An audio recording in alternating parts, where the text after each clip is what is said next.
Hi guys, I'm Aaron from WINECULT and welcome back to another bottle breakdown.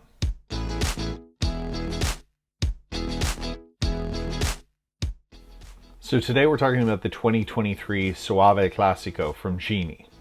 But first, make sure to hit the like button and subscribe to the channel. Now this is 100% Garanega from Soave Veneto in northeastern Italy. Hand harvested, fermented in temperature controlled stainless steel tanks. And this wine then spent about 6 months aging surly in also stainless steel before being bottled and released.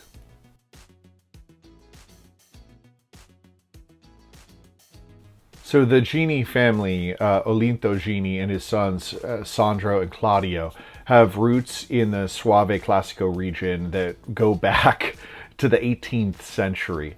They own about 25 hectares now of vineyards situated in the very best hillside portions of the appellation.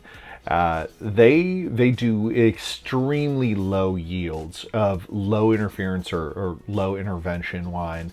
Their viticultural practices are very stripped down.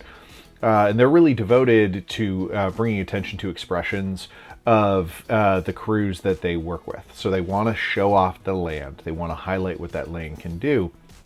And some of the crews that they're working with are the very best of the Soaves. But I think beyond that are also maybe some of the nicest white wines coming out of Italy in its entirety.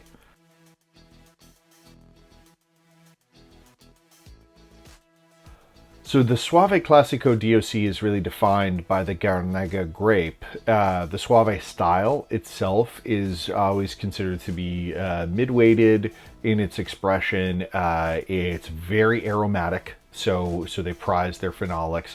And also all of these wines are intended to be, and almost always are, incredibly fresh. It's worth noting that Gini is also doing a fully certified organic production for this wine, which isn't all that common for the area. Italian winemaking is maybe a little bit behind the rest of the world in respect to its adoption of organic principles. Another interesting note here is that the very youngest of the vines that contributed to this wine are about 70 years old and buried or are just deeply embedded in volcanic soils that are an occasional feature of this part of Italy.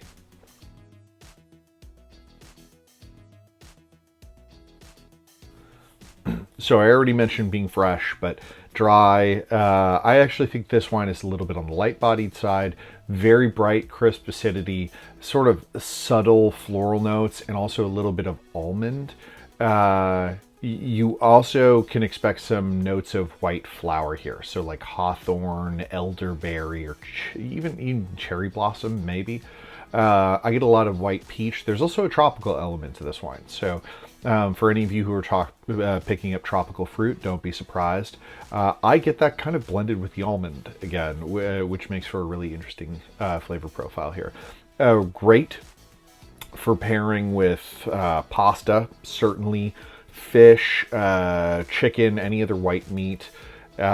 Something that's not going to overpower the wine, but has enough fat content for the acidity to just cut through it, I think is going to be a really nice pairing. For more bottle breakdowns and other great wine content, don't forget to subscribe. I'm Aaron from WINECULT, and I'll see you next time.